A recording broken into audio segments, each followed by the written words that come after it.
going to hear a peep about this new poll in the media, except this. This survey used likely voters. They didn't stack the deck against Republicans the way the Journal did in theirs. It's a partisan breakdown that closely mirrored what we saw in the 2016 voter turnout. That's the Zogby poll. The poll was conducted, by the way, by the Washington think tank, instead of flip poll with the Democracy Institute on behalf of UK Express.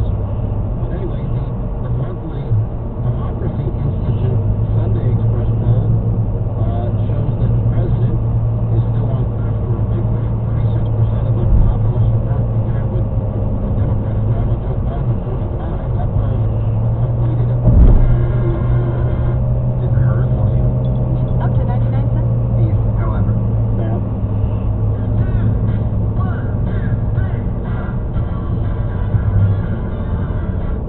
Victory for her CEO. More than just great pizza. That's fun. That'll be tomorrow. She can run the pencil. USAA.com or a full. So, Rhode Island, it makes sense to switch to Geico. So they're not going to keep those. Get into some of the game for you coming up. You know, it could be a great time. Hey, Rhode Islanders. As well as the broad network of doctors, hospitals, and specialists. BlueCrossMA.com/go and Steiner and Sons. As the story goes, registered voters. Registered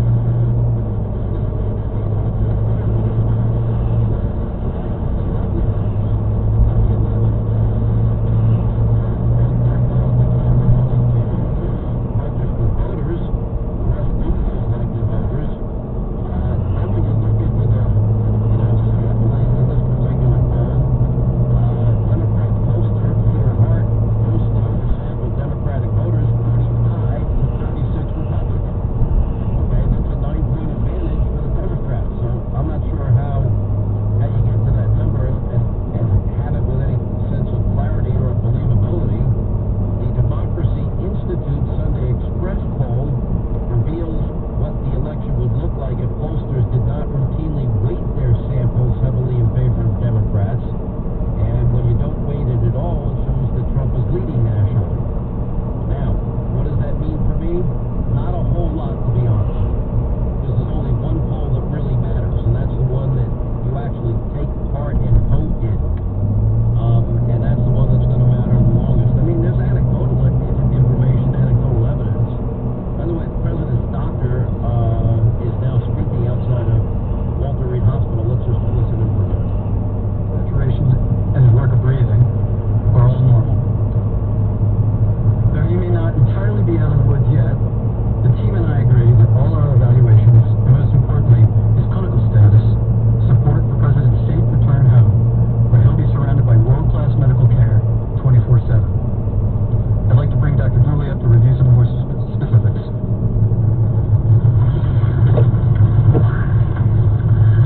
Good afternoon. Just a brief update this morning. As Dr. Connolly mentioned, the president continues to do very well. His vital signs this morning were notable for a temperature of 98.1. His blood pressure was 134/78. The respiratory rate of 17 respirations per minute. His heart rate was 68 beats per minute. And his last oxyhemoglobin saturation was 97% on room air. He currently does not endorse any respiratory complaints. And aside from our evaluation with the multidisciplinary team this morning, has maintained a full schedule, ambulating and working on the White House medical unit. I'll turn it over to Dr. Garibaldi and again discuss therapeutics. Thanks. Hi, good afternoon. And again, I just wanted to echo the sentiment of what an honor it is to be part of this wonderful team here at Walter Reed. Yesterday evening, the president received his third dose of remdesivir. He tolerated that infusion without difficulty, and his kidney and liver function continued to be normal.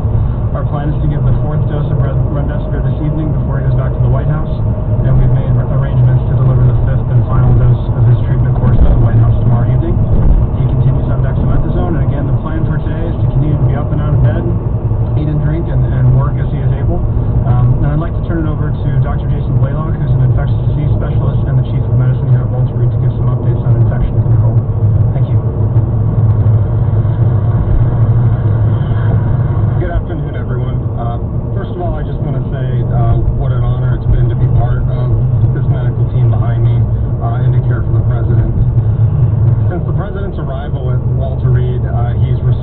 medical management that remains in line with national clinical societal guidelines for treatment of COVID-19 infection. In addition, both myself and Dr.